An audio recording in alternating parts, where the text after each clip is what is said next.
Vriende, goeiemôre. Dis Sondag die 6de Desember, Koffiekuier 255. En jy gaan dalk wonder hoekom staan ek nou vanoggend hier in ons sitkamer sommer by die Ou Statenbybel waaronder op my Bybel lê. Ek wil vanoggend met jou iets deel van uit Nehemia 12 en dit gaan baie kort wees oor die hele ding van wat in Nehemia 12 staan rondom die lys van amptelike priesters en leviete in die tyd van Nehemia en Esra dan nou. Ek staan hier want hierdie Statenbybel het ek by my pa gekry.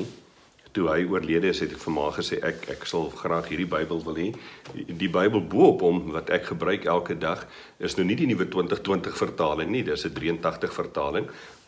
Maar ook dit was my pa se Bybel wat hy gebruik het in sy bediening en dit is vir my baie kosbare sentimentele waarde, daarom gebruik ek graag hierdie Bybel. Hoekom deel ek dit met jou? In Nehemia 12, as jy die gedeelte gaan deurlees, sterkte vir al die name se uitspreek, daar's 'n lang lys van name van wie die priesters was en wie die leviete was wat in daardie tyd van Esra en Nehemia amptelik dan nou priesters en leviete by die tempeldiens was.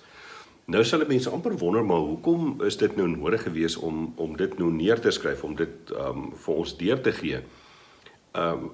Blykbaar was dit in daardie tyd, omdat die stad Jerusalem moes nou herbou is, die tempeldiens is herbou, daar's baie klem geplaas op die belangrikheid van die tempeldiens, was die priestersamp en die leviete amp soort van 'n gesogte beroep.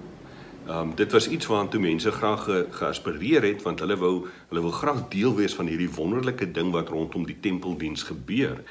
En so het dit dan nou gebeur, in daardie tyd was dit mos nou maar in geslagslyne, wat die priesterlike amp oorgegee is van 'n pa na 'n seun na 'n kleinseun toe.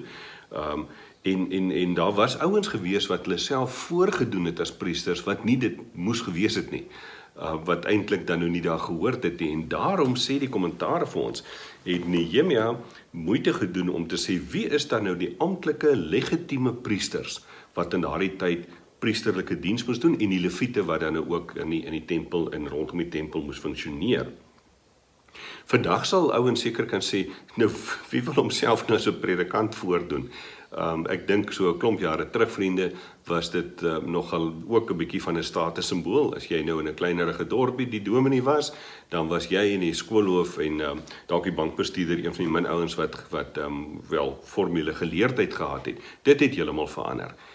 Inteendeel, ek dink vandag is baie mense swaar skaam om te sê hulle is 'n predikant, nie oor hulle skaam ons vir hulle geloof nie, maar daar word maar so 'n bietjie op predikante neergekyk en sê julle is met 'n quasi-wetenskap besig, wat ek natuurlik glad nie mee saamstem nie. Maar dit nou daar gelaat. Die vraag wat ek vanmôre vir jou wil vra is, wie is die ouens en vrouens wat jy as geestelike leiers in jou lewe beskou?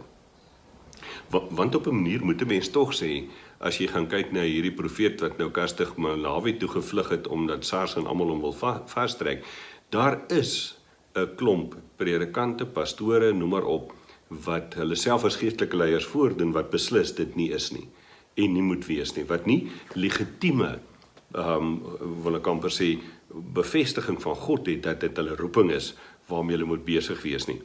Ons het die voorreg gehad om hier in die middel van November die teologiese studente van Tikkies, Stellenbosch en Vrystaat Universiteit natuurlik ook te kan legitimeer. En die woord sê iets van waar dit vandaan kom. Hulle het 6 jaar se studies deurloop, hulle het die akademiese kwalifikasie, daar's ook van die kerk eie opleiding se kant af, waarby ek onder andere bietjie betrokke is by van die studente hier in Pretoria, is daar 'n pad geloop en sê, ons verstaan en ons is oortuig daarvan dat julle baie bewus is van julle roeping en dat julle daarom gelegitimeer word, dat julle gewettig word, dat julle amper dan nou gesê word, julle is goed genoeg om inderdaad dan nou predikante te word. Hulle is nog nie predikante nie, het proponent status, en die oomblik wat hulle beroep word na 'n gemeente en daar bevestig word, dan word hulle amptelik predikante. Dit is sommer net so 'n stukkie kerkgeskiedenis wat nou dalk vir 'n klomp ouens nie noodwendig sin maak of interesseer in elk geval nie. Punt is net weer, ek wil vanmôre vir jou vra of jy ook die geestelike leiers in jou lewe kan identifiseer, as ek dit so kan sê, as legitieme leiers. As mense wat regtig 'n roeping van die Here ontvang het in die heel eerste plek, wat in die tweede plek ook moeite gedoen het om hulle self te kwalifiseer, om hulle self toe te rus, akademies en andersins, om geestelik leiding te neem in mense se lewens. En ja, as jy so 'n predikant of pastoor of dominee het, dan wil ek amper vir jou vra vanoggend, wil jy nie vir hom of haar 'n boodskapie stuur en sê, ek waardeer jou. Dankie vir dit wat jy in my lewe insit. En vriende, ek skimp regtig nie, moet asseblief nie vir my boodskappe stuur nie. Ek gaan vandag 'n vleisie braai, so ek wil nie 'n klomp boodskappe lees noodwendig nie. Maar wie is jou dominee? Wie is jou pastoor? Wie is die persoon wat geestelik leiding neem in jou lewe? Dalk sommer net vir hom of vir haar sê dankie. Dankie vir wie jy is. Dankie dat jy in die woorde van Nehemia se teks dan nou 'n legitieme geestelike leier is ook in my lewe. En ja, natuurlik is ons almal geestelike leiers in iemand se lewe. Of jy 'n formele opleiding gekry het of nie, en of jy in 'n beroep staan as 'n amp van predikant of pastoor, dit maak nie saak nie. Iewerster maak jy ook 'n verskil in iemand anders se lewe.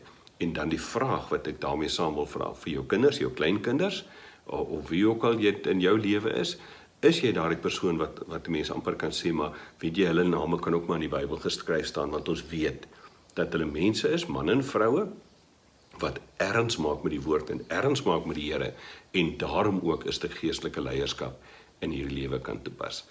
Skryf jou 'n oordentlike geestelike leier, nommer 1, en wees 'n oordentlike geestelike leier, nommer 2.